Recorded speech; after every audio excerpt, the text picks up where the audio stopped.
Alors bonjour à tous. Aujourd'hui nous allons aborder un verset biblique que nous allons de nouveau commenter suite à la demande de certains internautes. Donc c'est un verset qui se trouve en Matthieu chapitre 5 verset 32 qui parle de la question euh, du divorce, ou plutôt de la question de l'adultère lors d'unions illégitimes. Donc c'est une question importante puisqu'il faut la clarifier. Et donc, je vais reciter le verset rapidement afin de pouvoir remettre les choses dans leur contexte. Donc, c'est en Matthieu, chapitre 5, verset 32, et le verset dit ceci. Mais moi, je vous dis que celui qui répudie sa femme, sauf pour cause d'infidélité, l'expose à devenir adultère, et que celui qui épouse une femme répudiée commet un adultère. Donc, dans ce passage, c'est Jésus qui répond aux pharisiens qui tentent de le piéger, justement, parce que ils essayent d'affronter sa loi, la loi qu'apporte Jésus, et celle de Moïse. Donc ils ne voient pas la progression qu'il y a de l'une à l'autre, qu'il n'y a pas de confrontation. Et donc ils essayent de piéger Jésus, et Jésus leur répond ainsi. Et donc, on comprend, dans un premier temps, quand on lit ce verset, que quand il y a adultère, eh bien, on peut divorcer, puisqu'il est dit que s'il n'y a pas eu ça, eh bien, il n'y a pas de divorce valide, puisque, visiblement, eh bien, s'il n'y a pas eu d'adultère, on ne peut en aucun cas divorcer. Et donc c'est un abus de dire ceci. Et on va l'expliquer correctement. En réalité, ce verset, eh bien, euh, est assez mal traduit comme ça. On le comprend quand on a un minimum de connaissances et de formation, mais en réalité, il fallait le traduire ainsi. Mais moi, je vous dis que celui qui répudie sa femme, sauf en cas d'union illégitime, l'expose à devenir adultère, et que celui qui épouse une femme répudiée commet un adultère. Donc j'ai remplacé dans ce verset, sauf pour cause d'infidélité, par sauf en cas d'union illégitime. Donc en réalité, ce verset, ce petit mot qui change tout, en fait concerne le couple en lui-même et non pas une personne tierce. Donc je vais m'expliquer. Dans l'Église, lorsque deux personnes viennent, donc un homme et une femme, et souhaitent se marier, eh bien on les prépare au mariage. Qu'est-ce que c'est qu'une préparation au mariage? En fait, on va leur expliquer tout ce qu'implique ce grand sacrement. N'oublions pas Saint Paul qui dit, il y a là un grand sacrement. Donc en fait, il y a là un grand signe dans ce que Dieu a voulu dans son dessein initial, originel entre l'homme et la femme. En fait, Dieu a voulu manifester entre l'homme et la femme l'amour qu'il y a entre l'homme et Dieu.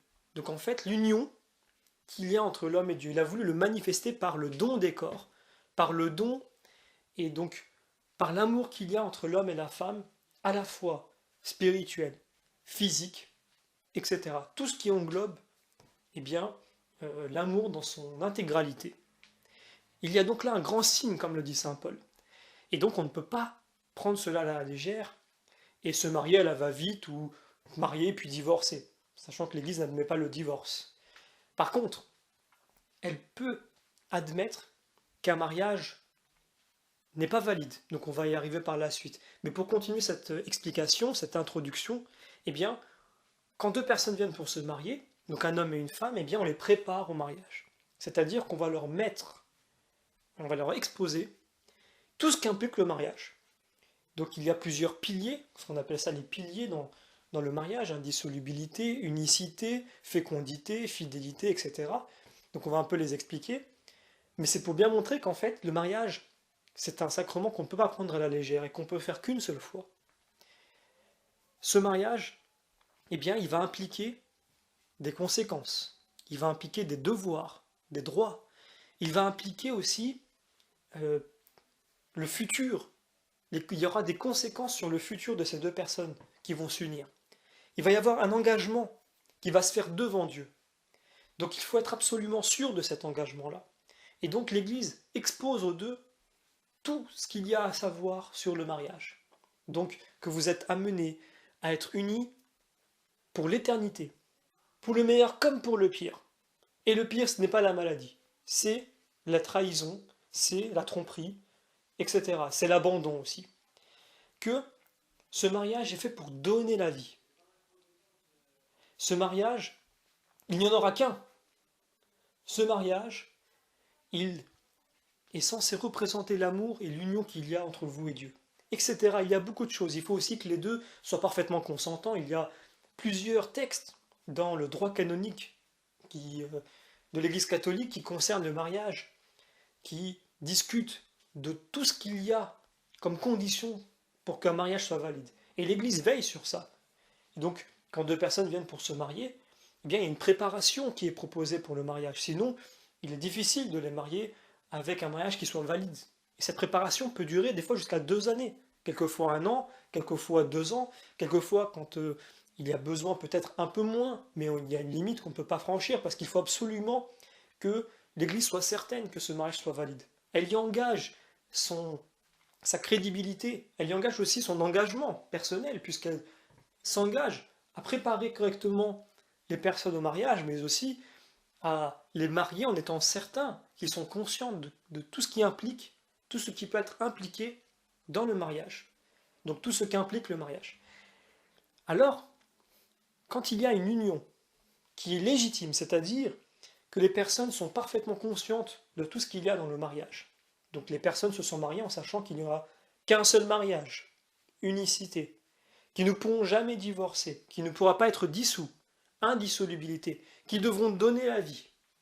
Et donc ils devront s'aimer en vue non pas d'un plaisir sexuel personnel et égoïste, mais de donner du plaisir à l'autre, de l'aimer respectueusement et de donner la vie, donc fécondité et fidélité, à savoir que tant que le mariage n'est pas consommé, donc c'est le terme qu'on utilise pour qu'un mariage soit pleinement valide, c'est-à-dire qu'il y a le don des corps, donc l'union entre l'homme et la femme, où ils vont, par le moyen sexuel, eh bien, valider complètement le mariage. C'est-à-dire que un mariage ne peut être déclaré complètement valide que quand il y a ce qu'on appelle le don des corps. Donc quand l'homme et la femme se donnent l'un à l'autre physiquement. Quand deux personnes, donc un homme et une femme, sont pleinement conscientes de tout cela et ont été préparées, eh bien, elles rentrent dans le cadre de ce verset de Jésus qui dit « sauf en cas d'union illégitime ». C'est-à-dire que là, il y a une union légitime, entre les deux, elle est légitime parce que ils sont parfaitement conscients de tout. Donc, si jamais ils divorcent, donc même si l'Église n'admettra pas le divorce, mais que eux, dans leur cœur, ont divorcé, eh bien, ils s'exposent à l'adultère. Parce que le mariage est valide, l'union est légitime. Par contre, s'il n'y a pas eu de préparation, si les deux personnes ne sont pas consentantes, qu'elles se sont peut-être mariées à la va-vite, ou un mariage civil, ou alors qu'elles étaient trop jeunes, pas conscientes, elles ne savaient pas tout ça. Donc en cas d'union illégitime, c'est ce que Jésus dit. Eh bien, si jamais ils se sont rendus compte qu'en fait ils sont allés peut-être un peu trop vite, qu'ils n'étaient pas conscients de tout ça, qu'ils n'étaient pas faits l'un pour l'autre, eh bien, ils peuvent demander, ou des fois l'un des deux, puisque ça peut être aussi un seul des deux qui se rend compte de ça, souvent parce que l'autre a peut-être abandonné, ou est parti, ou l'a trahi, eh bien, peut demander que le mariage ne soit rendu non valide. Donc comme s'il n'ait jamais eu lieu, rendu nul. Donc il n'est pas annulé, puisque ça voudrait impliquer qu'il ait été valide puis qu'on l'a annulé. Non, il n'a jamais été valide. Donc il est rendu nul, n'ayant jamais existé. Parce que les conditions n'étaient pas réunies, et qu'il s'agissait donc d'une union illégitime. Donc ce verset concerne le couple qui est marié, et non pas une tierce personne qui viendrait tromper, qui viendrait coucher donc avec l'autre personne, et donc casser l'engagement qu'il y a dans le couple. Ce verset correspond et ne parle que au couple marié. Donc il faut le recomprendre ainsi, je vais le redire rapidement. Je vais essayer de le dire en des termes plus explicites. Donc je ne vais pas citer le verset tel quel, mais je vais le reciter dans des termes plus explicites. Mais moi je vous le dis, si dans un couple marié, l'un des deux choisit de divorcer, sauf en cas d'union illégitime, il expose le conjoint ou la conjointe à l'adultère. Et donc, celui qui épouse une femme qui a divorcé commet un adultère. Donc c'est pareil pour l'homme et la femme. Mais donc le verset en question, Jésus répond à des hommes Donc il prend ce cas-là. Mais donc c'est comme ça qu'il faut le comprendre. Deux personnes mariées, dont le mariage est complètement valide, ne pourront jamais divorcer. Et si l'un choisit quand même de partir, il est adultère et il met sa femme, ou si c'est une femme, elle met son mari, elle l'expose à l'adultère. Donc elle est encore plus fautive et elle s'engage, elle expose plutôt sa faute doublement. Par contre, si deux personnes mariées n'étaient pas conscients du mariage et que le mariage n'est pas valide puisqu'ils ne savent pas, ils ne savaient pas peut-être qu'il y a indissolubilité, ou alors ils ne savaient pas qu'il y a unicité, ou alors ils ne savaient pas qu'il y a fécondité, eh bien, le mariage peut être rendu nul. Donc c'est ce cas, donc qu'il est question dans ce passage quand Jésus dit, sauf en cas d'union illégitime. Donc, si deux personnes sont mariées à l'Église, et que leur mariage est pleinement valide, ils ne pourront jamais divorcer. Et si jamais ils le font, ils sont rendus adultères. Sinon, s'ils ne sont pas conscients du mariage qu'ils ont entériné, il peut être rendu invalide, donc union illégitime, et alors ils pourront peut-être se remarier.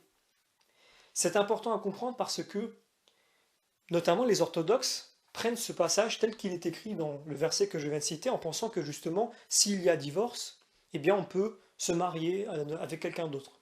Mais c'est enlever complètement le sens qui est donné par le mariage pour symboliser l'union entre l'homme et Dieu.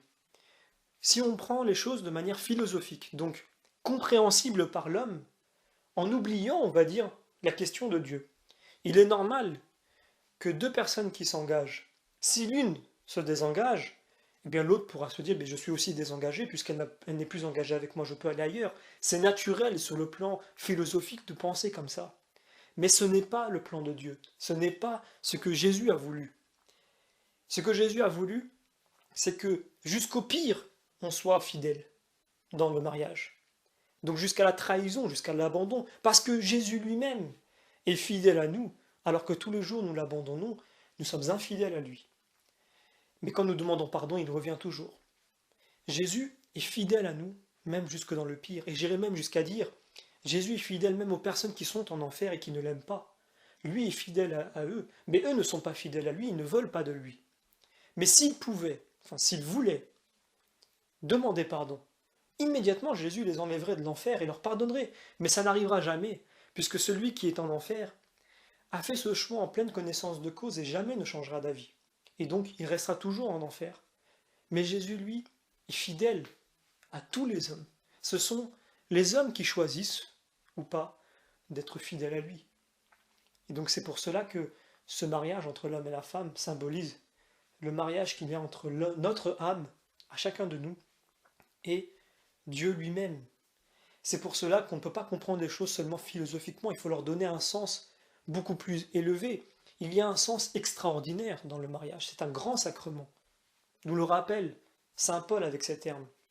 Et donc, s'il y a un grand sacrement, quelque chose qui dépasse l'ordinaire, c'est pareil pour tous les sacrements, le baptême, la communion, donc l'Eucharistie, la confirmation, etc. Ce sont tous des sacrements qui surpassent l'entendement de l'être humain. C'est quelque chose que l'homme ne pouvait pas comme ça deviner tout seul. Quelque chose qui le dépasse, quelque chose de plus fort, quelque chose qui symbolise véritablement des conceptions spirituelles très élevées.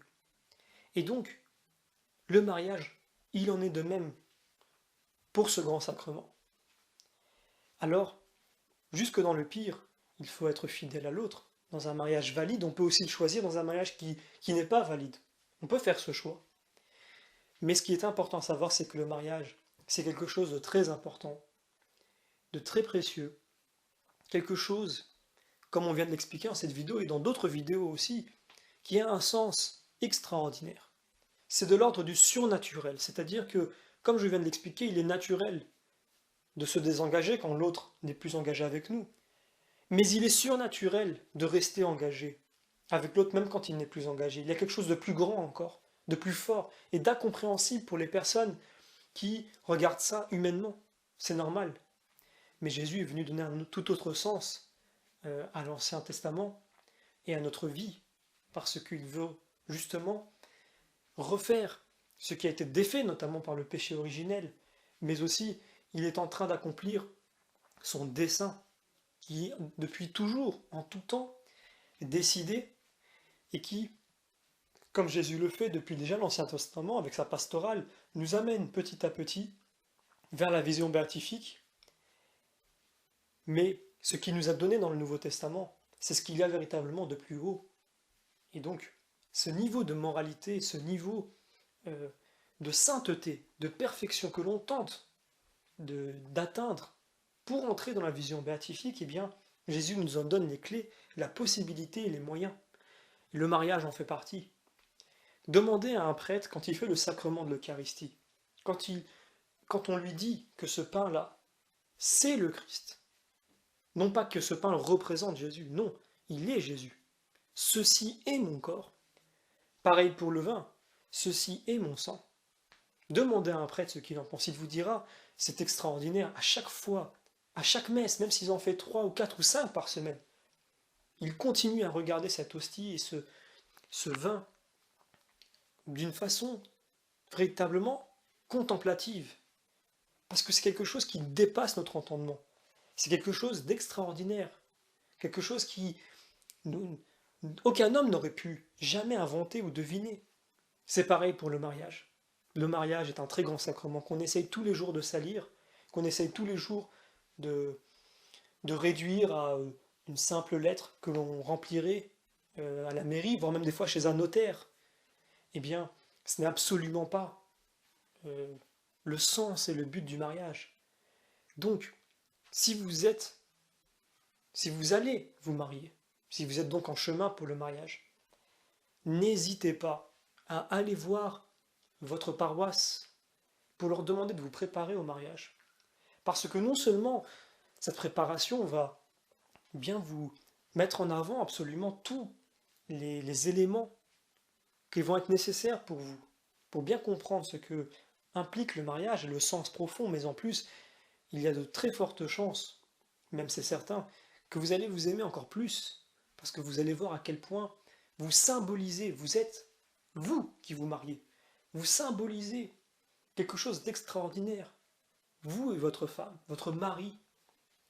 Eh bien, ensemble, hommes et femmes, vous êtes le symbole de quelque chose d'extraordinaire. Vous êtes un don de Dieu. Vous êtes si précieux que même si je parlais pendant des heures dans des vidéos, eh bien je ne pourrais pas vous donner votre valeur telle que Jésus, lui, pourra vous la donner au moment de l'heure de la mort quand vous serez devant lui. Et que vous serez si heureux d'avoir été fidèle toute votre vie et d'avoir été aussi le plus aimant possible vers l'autre. Donc d'avoir été le plus compréhensif, plus tendre, etc. Parce que vous aurez symbolisé quelque chose que vous allez reconnaître dans Jésus quand vous arriverez à l'heure de la mort et que vous le verrez, lui, l'évangile ouvert, devant vous, vous donnez le sens parfait de toutes ces choses-là. Donc, encore une fois, surtout, si vous souhaitez vous marier, eh bien, allez dans votre église, dans votre paroisse, préparez-vous pour le mariage correctement, prenez votre temps, et vous allez devenir les acteurs d'un grand sacrement.